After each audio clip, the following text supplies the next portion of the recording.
A paz do Senhor, povo de Deus, por aqui Tony Pinho, o canal é Bíblia para o Cotidiano. Estamos na nossa segunda lição do segundo trimestre de 2022 da editora CPAD, que nesse segundo trimestre está falando sobre os valores do reino de Deus. E a lição de número 2 vai falar sobre ser sal da terra e luz do mundo. Você sabe o que significa ser sal? Você sabe o que significa ser luz do mundo? É a lição de hoje que nós vamos aprender.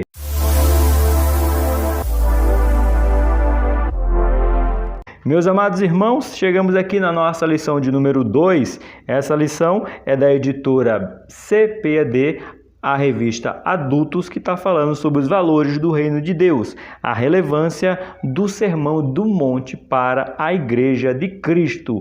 A lição é a lição de número 2. Sal da terra e luz do mundo, a nossa escola bíblica dominical, ou você pode chamar EBD. Estamos aqui para crescer na graça e no conhecimento do nosso Senhor Jesus Cristo.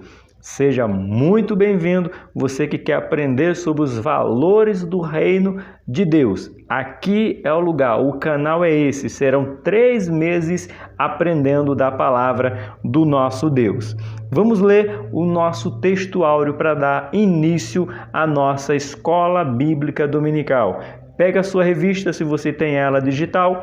Pega a sua Bíblia, ou digital, ou impressa, ou mesmo online, seus marca-textos. E vamos agora aprender sobre ser sal da terra e luz do mundo. Mas antes da gente ler o nosso texto áureo, se você sente o desejo de querer apoiar este canal, agora no nosso canal tem a abinha aqui, seja membro. E como é que você pode? Clica aí e mensalmente você paga um valor simbólico para apoiar esse canal a produzir mais e mais vídeos. Eu ficarei muito agradecido. Em forma de gratidão, além de você contar com as minhas orações, eu mando para você a revista, essa lição em PDF, para você ter no seu computador, no seu tablet, no seu celular e poder levar para qualquer lugar. É só você assinar qualquer um dos planos, qualquer uma das assinaturas, que são os valores simbólicos, aí só para dar um apoio ao canal. Eu te mando essa revista, essa lição em PDF, tá bom? Muito agradecido. Vamos para a nossa lição de hoje, que vai falar sobre sal da terra e luz do mundo. O nosso texto áureo se encontra em Mateus, capítulo de número 5, o versículo 13 e o versículo 14. Aqui ele vai abreviar só para pegar as duas frases, mas eu gostaria que você fizesse uso do versículo completo. Eu vou ler a revista e depois a gente lê na Bíblia. Vamos lá? Fala bem assim: vós sois o sal da terra. Parou? Vamos para o outro que diz: vós sois a luz do mundo. Agora vamos ler o versículo completo na nossa Bíblia. Aqui na nossa Bíblia tem um versículo completo. Eu quero ler completo para você, que diz assim: vós sois o sal da terra. E se o sal for insípido, como que se há de salgar? Para nada mais presta, senão para ser lançado fora e ser pisado pelos homens. Versículo 14. Vós sois a luz do mundo. Não se pode esconder uma cidade edificada sobre o monte. Esse é o nosso texto áureo, tá? Versículo 13 e 14 de Mateus, capítulo de número 5. A nossa verdade aplicada vai nos dizer: a influência dos cristãos na sociedade é inevitável do ponto de vista bíblico. O mundo não pode estar indiferente aos verdadeiros seguidores de Cristo. Uau! Você que é o verdadeiro seguidor de Cristo, você não tem opção. Olha o que fala o pastor Osiel. Lembrando que quem é o comentarista dessa revista, desse segundo trimestre da editora CPAD, é o pastor Osiel Gomes, um homem sensacional. Do ponto de vista bíblico, o mundo não pode estar indiferente aos verdadeiros seguidores de Cristo, porque a gente dá sabor e a gente brilha, porque a gente é sal e nós somos luz. É verdade, que maravilha, né? Já começa aí a se inscrever. se inscreve aqui no canal, ativa o sininho para esses 3 meses você acompanhar esse estudo sobre os valores do reino de Deus. E se já está gostando dessa aula, já clica aí nesse botão gostei para que esse vídeo seja impulsionado para que outras pessoas aprendam do valor do reino de Deus. Palavra-chave de hoje: influência. É o que você, como cristão, tem que exercer. Não é um influência mídia, não é um influência nas redes sociais. Não que você não possa. Você sabe que eu estou querendo ser cada vez mais ser influenciador de pessoas que queiram aprender a palavra de Deus. E é nesse sentido. Aonde eu estiver, mas não só aqui na rede social, na minha casa, na escola, no trabalho, indo, voltando, eu tenho que ser sal e eu tenho que ser luz. Por isso que a palavra de hoje é influência. Temos que influenciar o mundo a seguir Jesus Cristo. Na nossa introdução nos diz assim: nesta lição enfatizaremos o papel do sal e da luz, que o cristão o deve ter no mundo. É o que nós vamos enfatizar hoje, sal e luz, ok? Não basta denominar-se ser cristão, mas sim fazer a diferença no lugar aonde vivemos. Hoje vai balançar um pouquinho isso aqui, hein? Essa lição vai ser fortíssima. Por isso, tornemos 2 metáforas pelas quais Jesus ensina a respeito da relevância dos seus discípulos no mundo. Sal e a luz. Com esta ilumina o lugar de trevas, e aquela tempera e conserva o alimento. Somos chamados a influenciar o mundo atual, dando sabor e sendo luz. É o convite que Jesus está nos chamando, nos ortogando, exigindo que nós sejamos assim, sal e luz. O nosso primeiro ponto vai falar: o sal tempera e conserva. Vamos ver essa definição sobre temperar e conservar. Definição: na Bíblia, a palavra sal aparece como substância branca usada como tempero. Nós temos o livro de Jó 6:6, nós temos Marcos 5:50. E também aparece como remédio e conservante, Ezequiel 16:4. No grego bíblico, há pelo menos 4 significados para a palavra, substantivo neutro para o sal. Olha só as 4 definições no grego. Como tempero, sim, tempero dá sabor, literalmente. Como substância fertilizante para a terra árida, sim, jogava sal para que a terra pudesse ser fertilizada. 3. Substância que conserva os alimentos da deteriorização. Eu vou contar para vocês uma experiência daqui a pouquinho. Vamos ler aqui o 4. Como sabedoria e graça no discurso. Olha o ponto 3 aqui, fala sobre conservar o alimento. Eu sou de Pernambuco, é a minha origem. A minha origem é pernambucana. E lá há muito tempos atrás, estou falando de 40, 50 anos, 60 anos, talvez nem só no Pernambuco, mas em outros estados. Mas eu vou falar porque eu sou de lá. Não existia geladeiras. E como é que se conservava o alimento? Pelo sal. Se comprava alimentos, a carne principalmente, com o quê? Salgada. Era conhecida charque, que era muito salgada e demorava, não ia para a geladeira. Vocês sabiam disso? Sim, peixes salgados, camarão salgado, tudo era muito salgado para servir como conservante, conservar para que não viesse a apodrecer. O sal, ele tem essa característica na nossa vida também, que é de preservação, ok? Tempera, fertiliza a terra, conserva o alimento e dá sabor ao nosso discurso. Olha só que maravilha! No nosso ponto 2.1, a importância do sal. Essa foi a definição. Agora vamos falar sobre a importância do sal. Podemos dizer que o sal tem a função de dar sabor, pois um alimento, na medida certa de sal, é saboroso. Sim, um alimento com a quantidade de sal certinha, ela deixa o alimento mais apetitoso. Essa função simboliza a vida moderada e equilibrada, de modo que traz uma ideia de boa influência do crente sobre o mundo. Outra função do sal é de preservar o alimento da deteriorização quando não havia tecnologia de refrigeração.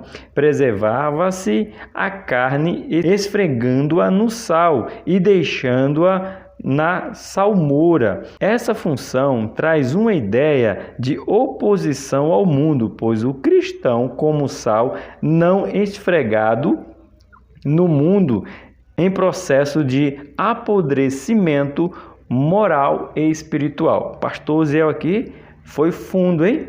Se a gente não tiver salgado, o mundo, irmão, vai nos apodrecer. Olha o que o pastor Ziel está dizendo aqui. Por isso que nós temos que ter o sal como essa característica nossa. Porque se a gente não tiver com o sal, conservando a importância do sal, da palavra em nossa vida como sal, o mundo vai deixar, aqui ó, um mundo em processo de apodrecimento moral e espiritual, vai deteriorar, porque nós é que temos que dar sabor, nós que temos que preservar esse mundo, porque o sal está conosco, o sal está para preservar esse mundo, antes que ele apodreça e não venha apodrecer a nós também. Por isso que muitos já estão espiritualmente podres, porque já deixaram de ser sal, como foi lido no versículo de número 13, para nada mais presta a não ser para ser lançado fora e ser pisado pelos homens. Que tremendo, hein? No nosso ponto 3.1 vai dizer: o cristão como sal. Vamos ver, eu e você se portando como sal. Como cristãos, devemos influenciar o mundo que se encontra em estado de podridão espiritual. É eu e você. O mundo está podre porque falta o sal. Aí nós chegamos como sal, essa putrificação vai diminuir porque nós estamos preservando essas vidas espirituais. Continuando, nesse aspecto, o cristão deve expressar os valores morais e espirituais do Evangelho em sua vida, opondo-se aos valores do mundo. Olha que contraste. Eu como sal, aí eu trago os valores morais e espirituais do Evangelho. Para quê? Para combater os valores aqui, ó, do mundo. Então não dá para a gente ficar meio termo. Eu tenho que preservar os valores espirituais e morais quando eu sou sal deste mundo. Não esquecemos, portanto, da nossa identidade verdadeira na relação que temos com este mundo, de acordo com as palavras do nosso Senhor. Vós sois o sal desta terra, é dessa terra, é onde a gente está, é onde a gente mora, é onde a gente estuda, é onde a gente trabalha. É neste mundo que nós temos que dar sabor, que temos que ser preservação para eles, temos que tirar essa podridão por falta de sal, mas sal que? Da palavra, sal do segmento cristão, sal da vida espiritual e moral baseado no Evangelho. Se você não viu a aula A1, você, depois que terminar esse vídeo, você volta na lição 1, que você vai ver: ser bem-aventurado, estamos felizes independente do que o mundo apresenta. Então, o mundo pode estar em podridão, mas nós estamos preservados por causa do sal, e a nossa responsabilidade é que o mundo não venha ficar podre por falta de sal, porque senão nós seremos lançados fora para ser pisados, como fala a própria palavra. Na nossa conclusão do ponto 1 vai dizer: o sal tem as funções respectivas de dar sabor e conservar os alimentos. À luz dessa imagem, somos chamados a influenciar a sociedade. Não põe sal demais, irmãos, porque tem gente querendo falta de equilíbrio, e você sabe que sal demais sobe a pressão. Quem sobe a pressão passa mal. Tem que ser o equilíbrio. Eu gosto de uma ilustração muito antiga que eu via quando eu escutava a rádio. Um pregador, ele dizia bem assim, eu não lembro o nome dele, Ricardo Goldim. Olha só, foi longe agora, hein? Denunciei minha idade. Mas o Ricardo Goldim, ele trouxe uma ilustração sobre o sal. Imagina você pegar uma picanha, uma peça de picanha linda, e você pegar ela e colocar sal, colocar sal, colocar sal, colocar sal, corta ela e põe sal e põe para assar. A picanha deixou de ser picanha? Não, continua sendo. Pergunta, mas quem conseguirá comer essa picanha? Ninguém. Por quê? Excesso de sal. O que fala a Organização Mundial da Saúde? Que nós temos que comer sal na medida certa. Então até a Bíblia diz que o sabor, Jó 6,6, fala que o sabor tem que ser exato, o sal tem que ser no momento certo, no tempo certo, tem que dar sabor, porque se ficar sem sal, você fala que está sem sal. É interessante que é assim, você não diz que está sem sal, você diz que está sem sabor. Agora, se está com muito sal, você não diz está com muito sabor. Olha que interessante, você diz, nossa, a comida está com muito sabor. É isso que você diz? Não, você diz o quê? A comida está salgada. Então esse equilíbrio a gente tem através do quê? Das Escrituras. E o convite desse trimestre, o segundo trimestre de 2022, é o Sermão do Monte. Então, estudando o Sermão do Monte, nós vamos ter aqui o equilíbrio sobre o sal. Não pode ser pouco para não ficar sem sabor, não pode ser muito para não ficar salgado, mas a gente tem que extrair o melhor. Temos que salgar o ponto das pessoas saborearem aquele alimento, aquelas palavras trazendo para a gente aqui agora, a se sentir prazer de ouvir a palavra. Eu gosto de outra característica do sal, que é dar sede.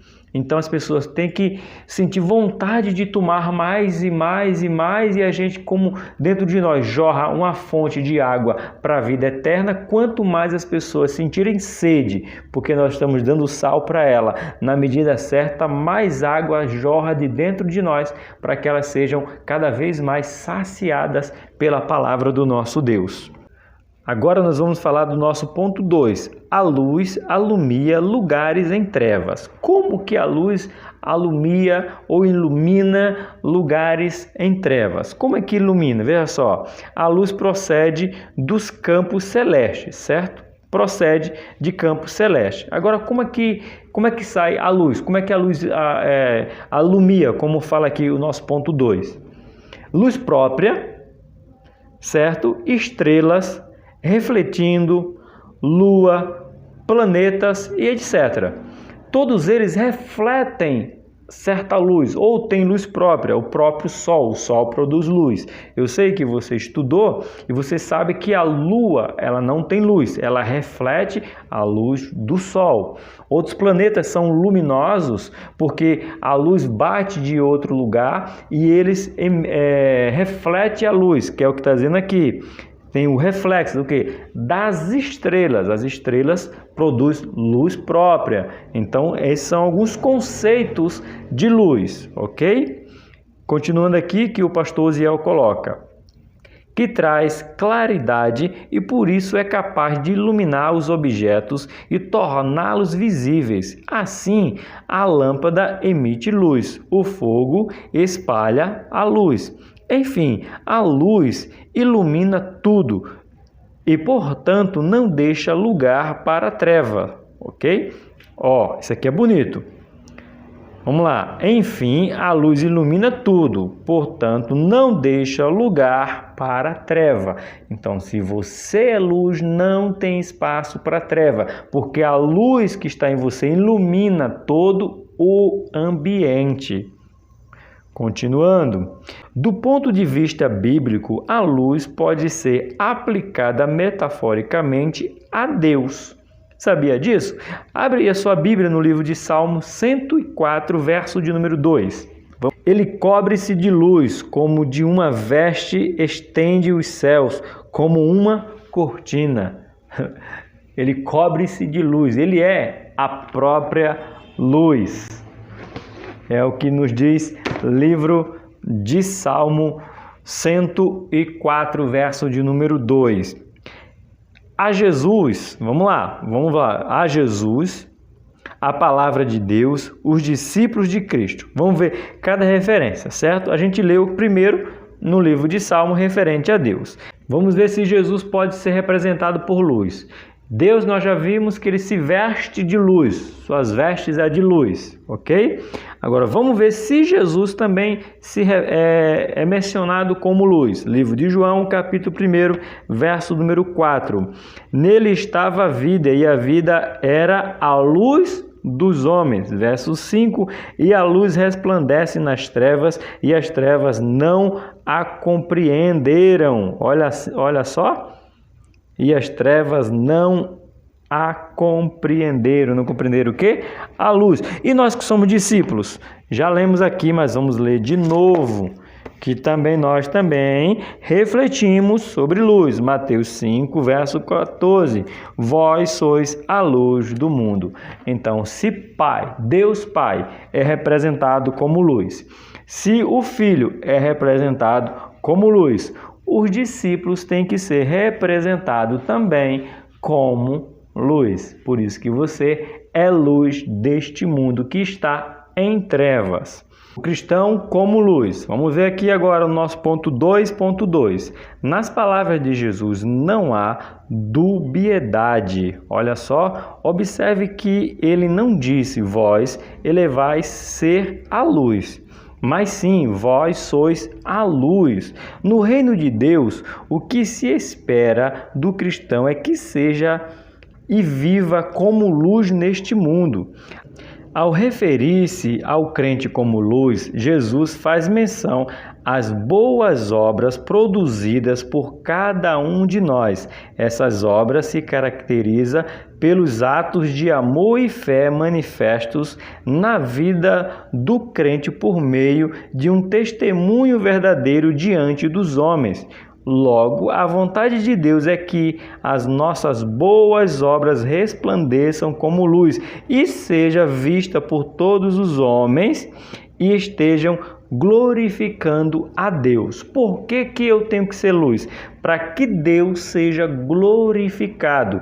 Por isso que ele fala que os homens não entenderam ou não aceitaram a luz. Porque a luz veio mostrar o que estava encoberto, o que estava oculto, o que estava no escuro, o que estava em trevas. E aí, quando se lançou luz sobre o mundo não gostou muito, porque se mostrou seus erros, suas falhas, suas mentiras, seus enganos, o que estavam fazendo de errado. Por isso que Jesus foi, como ele mesmo disse, foi entregue à morte, porque eles não aceitaram a luz, porque a luz não dá para fazer nada errado, porque na luz se vê o que está sendo feito errado. Por isso que eu e você temos a responsabilidade de sermos luz ao ponto de Deus ser glorificado, porque o que nós estamos fazendo está sendo visto por todos e a glória vai para o nosso Deus. Por isso que a nossa luz tem que resplandecer perante os homens. No nosso ponto 3 do ponto 2 vai dizer: a luz em lugares de trevas. Lugares de trevas, chega a luz. E saiba que eu e você, sendo luz, vamos causar alguns lugares constrangimento, porque estamos querendo as coisas, no nosso popular aqui, né? As claras. Olha o que fala aqui no nosso 3.2. A luz em lugares de treva, né? Quando disse que não se pode esconder uma cidade edificada sobre o monte, Jesus referiu-se a impossibilidade de esconder o brilho da luz. No reino de Deus, cada crente é uma luz que brilha no mundo o tempo todo. Nesse sentido, a natureza de quem passou pelo novo nascimento é espalhar a luz no mundo, por meio da própria vida. Por isso, o crente deve estar no lugar para a qual foi chamado, fazendo brilhar a luz por intermédio das boas obras. Ou seja, você não tem opção. Ele está dizendo que é impossível esconder uma luz que está brilhando. Então, não dá para esconder. Então, eu e você não podemos se esconder desse mundo, porque agora em nós tem a luz de Cristo. Continuando aqui, o pastor Osiel coloca: entretanto, é preciso atentar para esta verdade bíblica. O cristão não pode manter a sua vida como luzeiro pela própria força, mas por intermédio do Espírito Santo que o fortalece. A gente já falou de Deus como luz, já falou como Jesus como luz, o discípulo como luz. Agora vamos ver quem? O Espírito Santo. Mateus, capítulo de número 25. Abre aí a sua Bíblia, 25, verso de número 4. Vamos ver juntos. Mas os prudentes levaram azeite em suas vasilhas com as suas lâmpadas. O Espírito Santo é representado como o quê? Como azeite. O azeite era para fazer o quê? Se colocar na lamparina, para a lamparina fazer o quê? Acender. Então o Espírito Santo também é. Mas tem outra referência. Vamos lá. Livro de Atos, capítulo de número 7. Você está gostando? Clica nesse botão aqui de gostei. Lucas capítulo 7, versículo 55, que diz assim: mas ele, estando cheio do Espírito Santo e fixando os olhos no céu, viu a glória de Deus e Jesus que estava à direita do Pai. Quando nós estamos brilhando, fazemos como Estevão. As pessoas olhavam para Estevão e viam que o seu rosto brilhando. Estevão estava emanando luz com a ajuda do Espírito Santo. Estevão foi o primeiro mártir na história. Então nós temos Deus como luz, Jesus como luz, o Espírito Santo como luz e os seus discípulos sendo chamados para ser luz. Que maravilha! Conclusão do nosso ponto 2, ou a nossa sinopse, que diz assim: a luz no ambiente em treva. À luz desta imagem, somos convidados a fazer com que, por meio de um sincero testemunho, as nossas boas obras sejam vistas pelos homens e estes glorifiquem a Deus, que é o nosso Pai. Aqui tem um auxílio para o professor, tanto falando de sal, depois nós vamos falar sobre luz. Vamos ver o que fala aqui, ampliando o conhecimento sobre o sal, que nos diz assim: o sal. O ensino hebraico associava a metáfora do sal com a sabedoria. Esta era a atenção de Jesus, visto que a palavra grega traduzida por nada mais presta ou tem tolo ou louco como o seu significado radical. Ou seja, nada mais presta é dado como tolo ou louco, tá? O significado original no grego. Então vamos aqui. É tolice ou loucura os discípulos perderem o caráter, já que assim eles são imprestáveis para o reino e a igreja, e colhe desprezo de ambos. Olha só que fortíssimo, né? Vou repetir, deixa eu achar aqui o ponto. É tolice ou loucura os discípulos perderem o caráter, já que assim eles são imprestáveis para o reino e a igreja, e colhe desprezo de ambos. Uau! Essa aqui é a característica sobre o sal que não serve. Agora vamos ver sobre a luz do mundo. As cidades antigas eram construídas com calcário branco e desta forma reluziam como a luz do sol. Lâmpadas eram mantidas acesas nas casas durante toda a noite, dispostas em lugares altos. As duas imagens nos lembram que a luz não deve ficar escondida. Cristo deixa claro a sua analogia. Os atos justos dos cidadãos são a luz que fazem o reino visível a todos. Como é que o reino vai ser visível a todos? Quando fazemos de Cristo a nossa luz, iluminamos as nossas obras. Uma vez mais, nós vemos que o reino dos céus é um reino inteiro, que pode ser visto e deve ser procurado em todos os cidadãos do reino. Então, assim como a cidade, de longe, lembra o farol, que os navios estão à deriva no mar e procura a volta para casa, o refúgio, uma costa, uma ilha, e procura algo, que um porto seguro, e de longe ele vê uma luz brilhando, o farol. Assim são as pessoas neste mundo. Eles têm que olhar para a gente ver de longe o socorro, ver de longe que precisa se chegar àquela luz. E chegando àquela luz, a gente apresenta o sal, a palavra temperada com sabor, para que eles sejam salvos através da luz e através do sal, que somos nós, significado dos dois.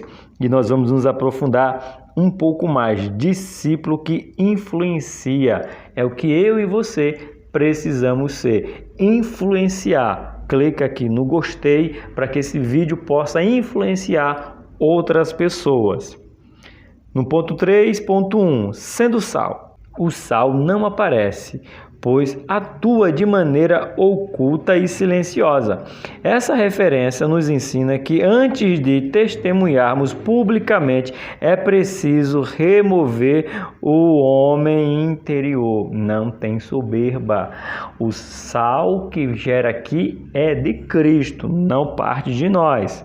Nós agimos, o sal aqui na nossa vida é para dar sabor ao outro. Então nós é que temos que gerar sabor no outro. O sal não é para nós, né? Eu gosto dessa ilustração que diz bem assim sobre o sal. O sal no saleiro serve para quê?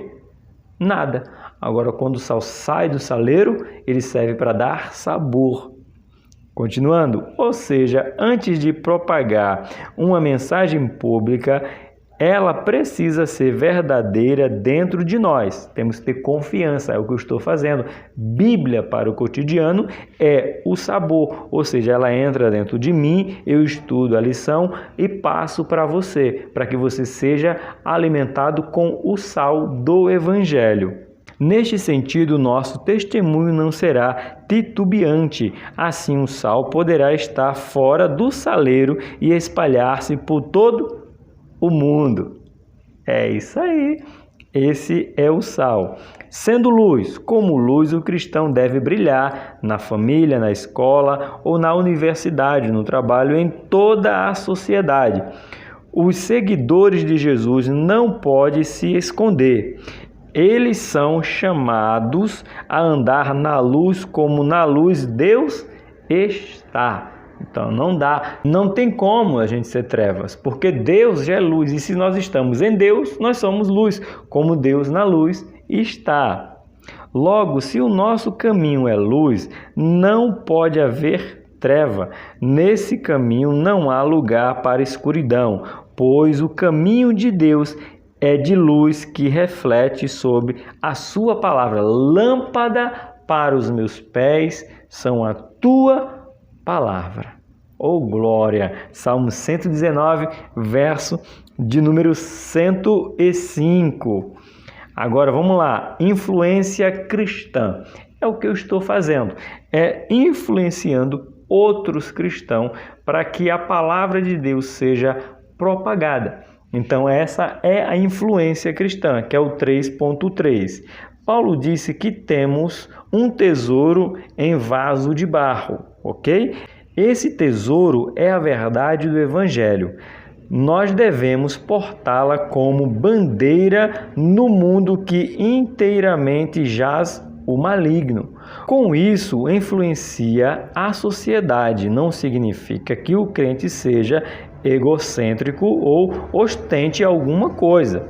Pelo contrário, a postura de quem é luz e sal é de um embaixador de uma pátria, ou seja, eu represento uma pátria, a pátria não é minha, eu sou representante de uma pátria, então a ostentação, o orgulho, a honra não é minha, é de Deus, porque eu sou embaixador de Cristo, eu estou representando Cristo. Então a honra, a glória, a majestade, o poder, o domínio, santidade, glorificação, tudo é para Cristo, porque eu sou representante dele.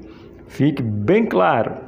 Cujas referências são a longanimidade, mansidão e a moderação, bem como outras virtudes do fruto do Espírito. Gálatas, capítulo de número 5, do 22 ao 24, né? Portanto, o modo de viver por meio de uma nova vida e da prática de boas obras levará os homens a glorificar a Deus. Ouça, pois, o conselho do apóstolo Paulo. Seja prudentemente com o andais. Prudentemente. Aonde nós andamos, como nós andamos, porque estamos sendo vistos por uma tão grande nuvem de testemunha. Nuvem, ela tem a menção de quê? Que está embaixo ou que estão em cima? Pensem, então, quando nós estamos debaixo de uma tão grande nuvem de testemunha, está dizendo que elas estão em cima, o tempo todo nos observando. Então, Paulo fala, Efésios capítulo 5, verso de número 15. A nossa sinopse do ponto 3 ou a nossa pequena conclusão, né? Os cristãos são chamados a influenciar o mundo em que vivemos, pois somos sal e luz, dando sabor e sendo luz. Ok? Chegamos aqui na nossa conclusão. Foi um prazer estar com você na segunda aula desse segundo trimestre, falando dos valores do reino de Deus. Mas ouça a conclusão que o pastor Osiel coloca. Neste mundo dominado pelas trevas do pecado, só mesmo a influência dos servos de Cristo pode promover a verdadeira mudança. É preciso que a luz divina brilhe a partir de nós para que todos sejam as nossas boas obras e glorifiquem o Pai. Mas também é preciso lembrar que, sem um verdadeiro testemunho, o Evangelho não será levado a sério entre os homens. Entretanto, se o cristão mostrar uma vida verdadeiramente transformada, sincera e sem artificialismo, exerceremos o nosso papel de sal da terra e luz do mundo. Essa é a nossa influência. Temos que ser sal e luz. Brilhe para que os homens vejam as suas obras, que são justas perante a Deus, e Deus seja glorificado. Dê sabor com as suas palavras, com a palavra do Evangelho, para que eles queiram ouvir mais e mais. E assim você aprende, assim você aprendeu, e assim você vai praticar sobre a lição de número 2, ser sal da terra e luz do mundo. Por aqui, Tony Pinho. O canal é Bíblia para o Cotidiano. Eu espero você na próxima lição.